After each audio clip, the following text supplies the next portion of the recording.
আজ তোমাদের দেখাবো এখন টাটা ছোট হাতির ক্লাচ খুলেছি। ভেতরের অবস্থা দেখুন পুরো কাজরা হয়ে গেছে ভেতরের অবস্থাটা। তারপরে এই যে ক্লাচ ফরের বুশ এই যে ক্লাচ ফর গজছে, এই যে ক্লাচ ফর গজছে। হ্যাঁ, তারপরে এই যে ক্লাচ প্লেটের অবস্থাটা দেখুন আপনারা।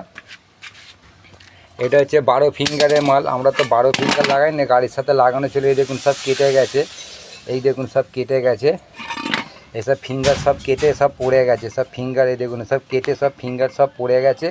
তা আমরা এখন দেবো তেলকড়ি মাল 18 ফিঙ্গারের। তাই এই যে অরিজিনাল মাল খুলছি। এটা ক্লাচ প্লেট প্রেসার প্লেট আছে, এটা হচ্ছে 18 ফিঙ্গারের মাল। এই টেস্পিনের রিলিজ বিয়ারিং দেবো। এই হলো আমার গ্যারেজ। তা এখন আপনাদের এটা অরিজিনাল তেলকোর বুশ দেবো। এই যে অরিজিনাল তেলকোর বুশ দেবো, ছোটো আর বড় দুটো বুশ দেবো, দিয়ে মালটাকে ফিটিং করে। এই হলো আমরা 18 ফিঙ্গারের মাল দিই, আমরা 12 ফিঙ্গারের মাল লাগাই না। এই যে আমরা 18 ফিঙ্গারের মাল দেবো।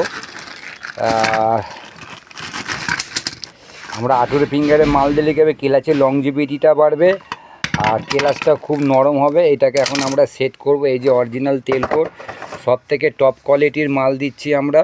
তার সাথে এই অ্যাক্সিলেটার গুলিটা খারাপ আছে, এই অ্যাক্সিলেটারের গুলিটা পাল্টাবো। এই যে অ্যাক্সিলেটারের গুলিটা আমরা যখন খুলে এইগুলো সব চেক করে দিই। এই যে এই মালটাও পাল্টাবো গাইস। এবার আপনাদের ফিটিংসটা দেখাবো।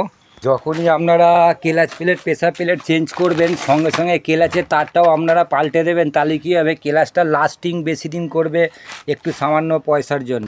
যখনই আপনারা ক্লাচ ফিট করবেন এই মালটাকে সবসময় কেটে বাদ দিয়ে দেবেন। অনেক মিস্ত্রি কি করে, এই মালটা বডির সাথে বল্টুর সাথে লাগিয়ে দেয়। এই ভুল কাজটা করবেন না। এই দেখুন এই মালটা আমরা বাদ দিয়ে দিলাম, এই মাল আমরা ফিট করব না। এই মালটা আমরা সঙ্গে সঙ্গে তার থেকে বাদ দিয়ে দিলাম। তাহলে কী হবে, তারটার ক্লাচের লংজিভিটিটা বাড়বে। এইটাই হচ্ছে কাজ। যখনই আপনারা ফিট করবেন এই জায়গাটায় অবশ্যই একটুখানি করে গিরিস দেবেন। একটু গিরিস দিলে কী হবে, এইটা 2 বছর আর গিরিস পাবে না। তাহলে ক্লাচের লাস্টিংটাও বাড়বে, বিয়ারিংটাও ভালো থাকবে, খেলবে ভালো। নতুন ক্লাচ যখন ফিট করবেন এইগুলোকে একটুখানি সিরিজ কাগজ মেজে নেবেন। এগুলোকে একটু এরম করে সিরিজ কাগজ মেজে নিলে কী হবে, তেলটা উঠে যাবে। তাহলে কী হবে, ভালো হবে, ক্লাচটা স্লিপ করবে না। আর এইটাকে একটুখানি এরম করে কাপড়ে করে মুছে নেবেন। দিয়ে এটা কি করব, এর ওপরে আমরা এখন ডেড মারবো। এ দেখুন আমরা প্রত্যেকটা জায়গাতে ডেড মেরে দিচ্ছি। আজকে ডেড মেরে দিয়েছি। ডেডটা মারলে কী হবে, আপনি ক্লাচটা খোলার সময় দেখতে পাবেন কবে আমরা ক্লাচটা ফিট করেছি। মুখে বলা যাবে না যে দেখুন 24/4/2026।